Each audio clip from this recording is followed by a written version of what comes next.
Au fil des élections, le score de M. Fauconnier s'érode. C'est bien la preuve d'un système à bout de souffle. Nous sommes à 28 voix de la victoire.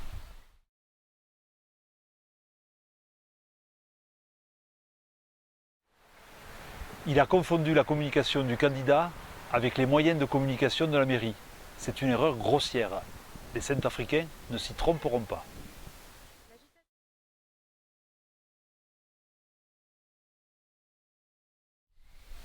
Toutes ces dépenses et ces travaux de dernière minute que l'on engage sans compter, c'est ça la gestion Fauconnier. On dépense sans compter.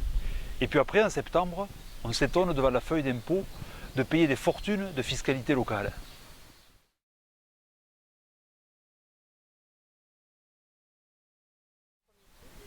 Au premier tour, on peut se faire plaisir pour montrer son mécontentement des choix de M. Fauconnier.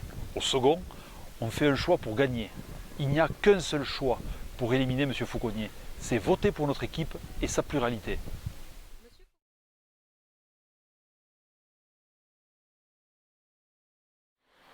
Il s'intéresse beaucoup à nous. On doit lui causer quelques tracas. Dans notre liste, une seule personne a la carte à un parti politique.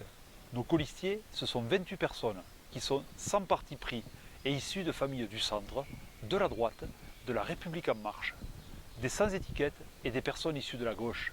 C'est une formidable équipe au service des Centrafricains. Aucune liste ne peut en dire autant.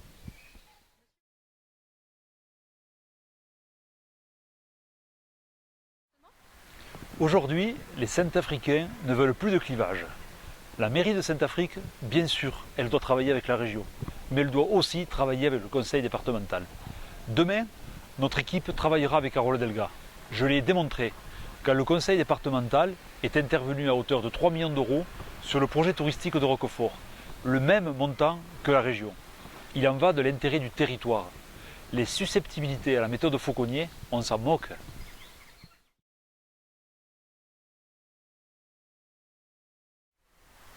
Le récent épisode du Covid le démontre.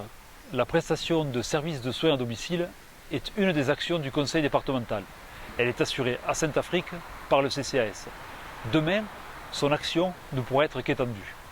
Aujourd'hui, le département, avec son laboratoire départemental Aveyron Labo, peut faire jusqu'à 1000 tests de dépistage Covid par jour. Peu de départements ont de tels outils à leur disposition.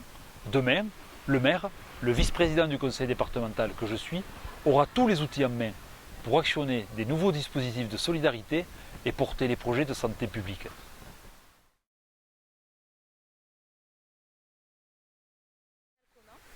Bien sûr, ce sera le chantier phare du mandat. Le nouveau maire de Saint-Afrique devra en être un acteur majeur. De plus, mon siège au conseil de surveillance de l'ARS, Occitanie, est un élément important. Et mes fonctions de suppléant du député me permettront d'actionner les leviers ministériels indispensables à la bonne avancée de ce dossier qui est capital pour le Sud Aveyron.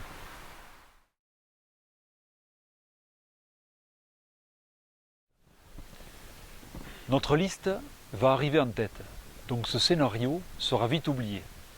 Il n'échappe à personne que le stratagème est grossier. Pendant la campagne du premier tour, M. Fauconnier a mis en avant M. Mallet en permanence. Les Centrafricains l'ont très mal perçu. Et pour cause. Quand M. Fauconnier s'est rendu compte de son erreur, il a rétropédalé. Et il ne s'affiche plus avec M. Mallet, au point de faire campagne tout seul. M. Fauconnier a oublié qu'une élection municipale, c'était une équipe de 29 non.